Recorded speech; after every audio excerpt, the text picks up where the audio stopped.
आपको एक बहुत ही विशेष चीज़ बताने जा रहा हूँ। अभी 27 तारीख को जो जयपुर के पास एक ज़िला है दौसा, वहाँ एक कस्बा है लालसोट। उस लालसोट कस्बे के अंदर एक अस्पताल, एक प्राइवेट हॉस्पिटल था। उसके अंदर एक गर्भवती महिला थी जिसके बच्चा होने वाला था। उसकी डेथ हो गई थी। क्या हुई थी? उसकी डेथ हो गई थी। और उसकी डेथ होने के कारण जो परिजन थे उसके, उस औरत के परिजन जो थे, वो बेटा उसकी कॉम्प्लिकेशंस थी उसके, उस महिला के। होता है ना, आपने देखा होगा जिनके रक्त की कमी होती है, उनके बच्चा जब पैदा होता है उनको बहुत ज़्यादा दिक्कत आती है कि नहीं आती है ना। तो उस वो महिला बहुत ही कैसी थी, कमजोर थी, और एक तरह से जैसे होता है ना खून की कमी जिसको बोलते हैं, वो थी। ठीक है ना। तो उसके उसी हॉस्पिटल के अंदर पहले उसके 2 बच्चे हुए थे, जुड़वा बच्चे हुए थे, उसके ट्विंस हुए थे। ठीक है ना। और ऑपरेशन उसका जो है ना, ऑपरेशन उसका डिलीवरी हो गई, उसके बच्चा हो गया, लेकिन वो महिला की क्या हो जाती है, उसकी डेथ हो जाती है ना। तो क्या आप सोचते हो कि जिस डॉक्टर ने उसका ऑपरेशन किया, उस डॉक्टर ने उसको जानबूझ के मारा होगा? आपको क्या लगता है, बताओ। डॉक्टर से ये अपेक्षा की जाती है क्या कि वो, अगर हम जैसे हम कभी अस्पताल जाते हैं तो क्या ये सोच के जाते हैं ऑपरेशन कराने के लिए कि ये हमको मार देगा? नहीं होता ना, है ना, ठीक कर देगा, है ना। और बेटा देखो कि कितनी सारी चीजें होती हैं। कई बार ऐसा होता है ना चाहते हुए भी, है ना, ऐसी स्थिति पैदा हो जाती है कि वो किसी से संभलती नहीं है। बहुत सारे काम हमारे भी तो हो जाते हैं ना, हम चाहते हैं यार ये काम सही हो हमारा, लेकिन वो काम क्या होता है, बिगड़ जाता है। हमारे लाख प्रयत्न करने के बावजूद भी वो काम क्या होता है, बताओ, बिगड़ जाता है ना। तो बेटा जानबूझ के कोई डॉक्टर किसी मरीज की जान नहीं लेगा, है ना। तो उन डॉक्टर, वो महिला डॉक्टर थी बेटा, और गोल्ड मेडलिस्ट थी वो। क्या थी वो? गोल्ड मेडलिस्ट थी। और उन्होंने उसका जो है ना डिलीवरी कराई उसकी, और 2 घंटे बाद उसको क्या ब्लीडिंग हुई, बहुत ज्यादा रक्तस्राव होता है ना, बहुत ज्यादा ब्लीडिंग हुई उस महिला को। और उन्होंने 2 यूनिट उसको ब्लड भी चढ़ाया, और उसके बाद उस महिला की क्या हो गई, डेथ हो गई, है ना। अब ये चीजें डॉक्टर जो है ना वो पूरी कोशिश करता है, अपनी जान लगा देता है बचाने के लिए, जितना उसके बस में होता है। लेकिन कई बार स्थितियां ऐसी होती हैं कि वो चाहते हुए उसको बचा नहीं पाता है ना। तो अब वो जो उन्होंने जब उसका हॉस्पिटल, जब वो ऑपरेशन कर रहे थे, तो पूरा जब वो उसकी स्थिति खराब हो गई थी तो पूरा अस्पताल बंद कर दिया था, और सारे लोग इसमें लग गए थे, उस महिला के बचाने में लग गए थे उसको। पूरा मेडिकल स्टाफ जो था, डॉक्टर्स और जितने भी लोग थे, नर्स वगैरह सब। लेकिन वो महिला नहीं बच सकी। फिर जब उसकी डेथ हो गई तो फिर उसके जो परिजन थे, उसके घर वाले थे, उन्होंने कहा कि भाई आप डॉक्टर साहब, आपने तो पूरी मदद की है, मतलब पूरी आपने अपनी जितना आप कर सकते थे आपने पूरी कोशिश की, लेकिन ये बच नहीं पाई, इसमें आपका कोई दोष नहीं है। आप मेहरबानी करके हमको एम्बुलेंस दे दो जिससे हम इसको क्या करें, ले जाएं यहाँ से। और वो उस महिला को वो अपने गाँव में ले जा, मतलब जहाँ भी वो डेथ, जहाँ रहने वाली थी वहाँ को ले गए। अब क्या होता है बेटा, देखो बच्चों कि आपने देखा होगा कि हर जगह पे कुछ गुंडे प्रवृत्ति के लोग होते हैं जो ब्लैकमेल करते हैं। क्या करते हैं? जो ब्लैकमेल करते हैं। ठीक है ना। तो अब उस जिनके पास कोई काम नहीं होता, बस वो ऐसी चीजें ढूंढते रहते हैं कि कहां से पैसा मिल सकता है ना। तो उसमें जैसे देखो ना, छुटभइये नेता होते हैं जो कुछ काम नहीं करते, बस इधर से उधर बढ़ाना करना, और किसी की गवाही दे देना झूठी, किसी को फंसवा देना, किसी की कुछ कर देना, ऐसे काम करते नहीं करते हैं वो। तो ऐसे लोग जो थे, उनमें कुछ पत्रकार भी थे, है ना, कुछ वहाँ के जो लोकल छुटभइये नेता होते हैं ना, जो आगे जाके राजनीति में अपना कैरियर बनाना चाह रहे हैं, है ना, वो लोग बेटा उनके घर पहुंच जाते हैं। वो बेचारे अनपढ़ थे, वो क्या थे, वो अनपढ़ थे वो, और उस महिला के परिवार वालों को भड़काते हैं कि हम तुमको लाखों रुपए दिलाएंगे, है ना, हम आपको 15-20 लाख रुपए दिलाएंगे, और आप क्या करो, इस डेड बॉडी को ले चलो और हॉस्पिटल के आगे धरना देंगे। क्या देंगे? धरना देंगे, है ना। और बेटा वो वापस से गांव से उस डेड बॉडी को ले आए और कहाँ रख दिया, हॉस्पिटल के आगे रख दिया, और जितने भी लोग थे, गुंडे थे, वो सब आ गए। ठीक है ना। अब बेटा होता क्या, देखो इस तरह से होता है कि जैसे जो गुंडे प्रवृत्ति के लोग होते हैं ना, ये आप तो अभी तुम बच्चे हो, तुम बड़े होगे तब पता चलेगा, ये वो मांगते हैं, हफ्ता वसूली करते हैं। क्या करते हैं? ये हफ्ता वसूली करते हैं। हफ्ता वसूली समझ रहे हो आप लोग? जो व्यवसाय कर रहे होते हैं ना, उनसे पैसा ऐंठते हैं ये लोग। अब कुछ लोग ऐसे होते हैं बेटा जो गलत काम करते हैं, तो उनको तो पैसा देने में दिक्कत नहीं होती, क्योंकि वो तो 100 कमा रहा है, 100 में से अगर 5 रुपए दे देगा तो उसको क्या फर्क पड़ा। लेकिन बेटा जो व्यक्ति अपने ईमानदारी से चल रहा है, जो सिद्धांतों से चल रहा है और जो सोच रहा है मैं गलत नहीं कर रहा, तो उसको देने में जोर आएगा ना। उसको पैसा देने में क्या आएगा, हफ्ता का पैसा देने में जोर आएगा नहीं आएगा, बताओ तुम, आएगा ना।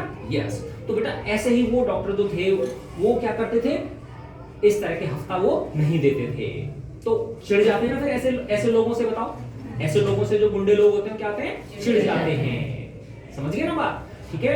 तो फिर उन्होंने बहुत सारे लोगों को इकट्ठा कर लिया और हंगामा कर दिया बेटा, और पुलिस के ऊपर दबाव बना के। अब देखो पुलिस में भी होता क्या है बेटा, आजकल जो है ना कि ये जो राजनेता है ना, राजनीति में बेटा चाहता हूं कि तुम में से कुछ बच्चे अच्छे राजनेता बनो। क्या बनो, अच्छे राजनेता बनो, क्योंकि आज सबसे ज्यादा पावर्स किसके पास में है बताओ, राजनेताओं के पास में है ना। पता है आपको, जो एक मिनिस्टर होता है उसके आगे बड़े बड़े जो आईएएस होते हैं ना, वो हाथ जोड़े खड़े रहते हैं, है ना, यस सर करते हैं। तो आज अगर दुनिया में सबसे ज्यादा ताकत है तो किसके पास है, लोकतंत्र में सबसे ज्यादा ताकत किसके पास है, राजनेताओं के पास है ना। और ये जो राजनेता होते हैं बेटा, ये दुर्भाग्यवश हमारे देश में हम अच्छे लोग जो है ना, वो इसको गंदी चीज समझते हैं राजनीति को, है ना, वो इसमें जाना नहीं चाहते। तो जब अच्छे लोग राजनीति में नहीं जाएंगे तो फिर वो किसका रिजर्वेशन हो गया, उसमें गंदे लोगों का रिजर्वेशन हो गया, है ना। तो फिर सारे के सारे कौन भर गए उसके अंदर, गंदे लोग भर गए, है ना। तो जो गंदे लोग होंगे बताओ, वो किनको चेले चपटे कैसे होंगे उनके, वो भी गंदे होंगे, समझ पा रहे ना आप लोग। तो वो बेटा ऐसे लोगों को अपने आसपास रखते हैं जो पैसा ऐंठ सके, किसी को धमका सके, किसी को जरूरत पड़े तो मार भी सके, है ना, मार पिटाई कर सके, होता है ना ऐसा, ठीक है ना। तो इस तरह से बेटा वो जो पुलिस वाले होते हैं, वो भी जो इस तरह के गंदे जो राजनेता होते हैं, वो थानेदार हुआ या एडिशनल एसपी जो पुलिस वाले होते हैं, उनको भी ऐसे लोगों को लगवाते हैं जो उनकी बात माने, है ना। यानी जैसे ऐसे समझो, मैं जैसे लाल सोट का राजनेता हूं, है ना, तो मैं क्या चाहूंगा कि यहाँ पे थानेदार, डीवाईएसपी जो भी है, पुलिस का अधिकारी है ना, या जो भी तहसीलदार हुआ, जो भी अधिकारी लगे यहाँ पे, वो ऐसे लगे जो मेरी बात माने। चाहेगा नहीं चाहेगा, गंदा आदमी जो होगा वो तो, है ना। तो वो ऐसे लोगों को वहां पे लगा लेता है, अपने वहां पे पोस्टिंग करा लेता है उनकी, ठीक है ना। तो वैसे ही बेटा वो गंदे पुलिस वाले थे। उन पुलिस वालों ने पता बच्चों क्या किया, उस महिला डॉक्टर के खिलाफ, बेचारी के खिलाफ 302 का मुकदमा दायर कर दिया, जबकि सुप्रीम कोर्ट का निर्णय है कि आप डॉक्टर के खिलाफ 302 यानी हत्या, 302 किसको बोलते हैं, हत्या को बोलते हैं। यस, किसका मुकदमा दर्ज कर लिया उन्होंने, उन गधों को इतना नहीं पता था कि हत्या का मुकदमा डॉक्टर के खिलाफ हो ही नहीं सकता, है ना। समझ रहे हो आप लोग, सुप्रीम कोर्ट का निर्णय है। क्योंकि अगर तुम सोचो, अगर डॉक्टर इतने डर के भाई इसकी हत्या हो तो मेरी जेल हो जाएगी, तो वो ऑपरेशन नहीं करेगा, है ना, नहीं करेगा। क्या बताओ, तुम बताओ, नहीं करेगा, वो ऑपरेशन नहीं करेगा उसका, समझ गए ना बात, ठीक है। तो उन्होंने क्या किया, उन सब बदमाशों ने मिलके, पत्रकार थे बेटा उसमें, ठीक है ना, और जो भैया जो वहां के नेता थे, गंदे जो थे ना, छोटे छोटे जो घूमते रहते हैं गलियों में, ठीक है ना, बस सफेद कपड़े पहन लिए और बन गए साहब राजनेता बन गए। उन लोगों ने बेटा 302 का मुकदमा दर्ज करा दिया, है ना। और उसमें अगले दिन अखबार में खबर छप गई। क्या छप गई, अखबार के अंदर छप गई कि इस महिला, उनका नाम था डॉक्टर अर्चना शर्मा, कि इस अर्चना शर्मा के खिलाफ कौन सी 302 की धारा में केस दर्ज कर लिया गया है। जब उसने बेचारी ने वो पढ़ा कि मेरे खिलाफ क्या कर लिया, 302 का मुकदमा दर्ज हो गया मेरे, तो उसको लगा कि मेरी जेल हो जाएगी, है ना, मेरे बच्चों का क्या होगा, है ना, मेरी बदनामी हो गई। तो उसने पता बेटा सुसाइड कर लिया, उसने डॉक्टर ने क्या कर लिया, सोचो तुम, अपने जीवन काल में कितने लोगों को वो ठीक करती, कितनी सारी डिलीवरी कराती, कितने लोगों का इलाज करती वो, लेकिन वो गोल्ड मेडलिस्ट डॉक्टर इस दुनिया से चली गई। कि अब बताओ बेटा, इसमें दोषी कौन कौन लोग हैं, तो बताओ, सब लोग हैं। कौन कौन लोग हैं बताओ, राजनेता हो गए, पुलिस वाले हो गए, पत्रकार लोग हो गए। अच्छा अब ये बताओ मुझे, क्या जो परिवार था बेटा वो दोषी है कि नहीं है, वो दोषी नहीं है। यस, देखो हाँ, कौन कौन बच्चे बता रहे हैं वो परिवार दोषी, खुल के ओपिनियन दो अपनी, मैं तुमको कोई जोर नहीं दे रहा बेटा तुम्हारे ऊपर, जो तुम्हारे दिल में आ रहा है वो बोलो। कौन कौन बच्चे मान रहे हैं कि परिवार दोषी नहीं है, गुड। कौन कौन बच्चे मान रहे हैं कि परिवार दोषी है, हाँ तो बताओ निशा, कैसे क्या दोष नजर आता है बेटा आपको उस परिवार के अंदर। सर उनमें ना जो वो राजनेता थे, हमें उनकी बात नहीं माननी चाहिए थी क्यों? एग्जैक्टली बहुत अच्छा बेटा, तुमने बिल्कुल सही पकड़ा है।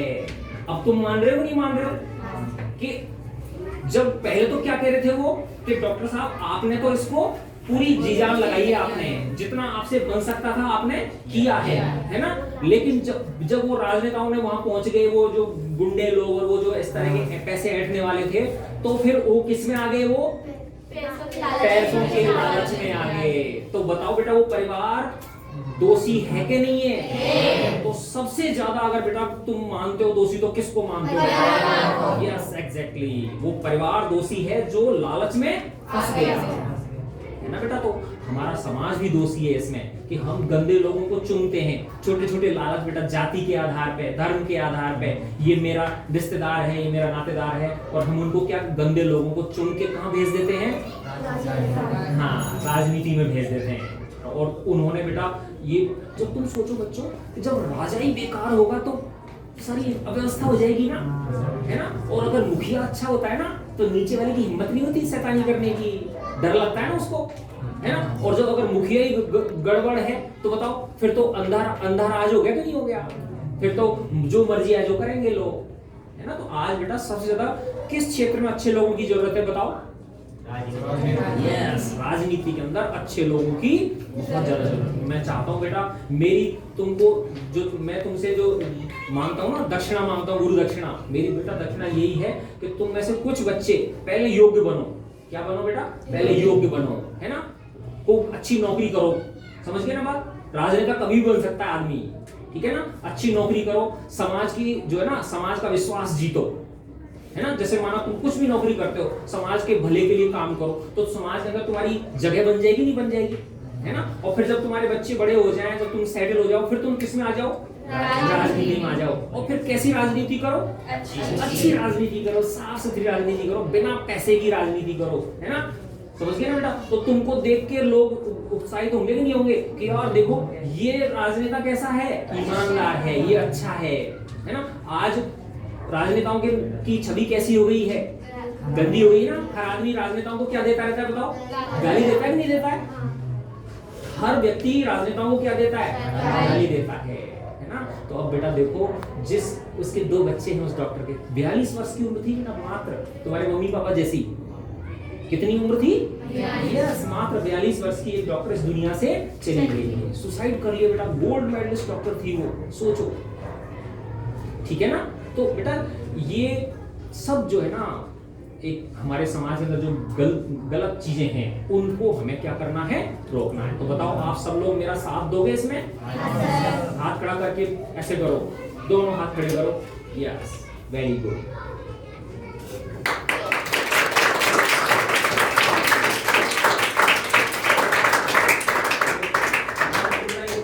कल भी सोच रहा था बताने की, परसों भी सोच रहा था। तो ऐसी चीजों पर चर्चा होनी चाहिए नहीं होनी चाहिए क्लास में? या सिर्फ मैथ्स और साइंस इंग्लिश ही पढ़नी चाहिए?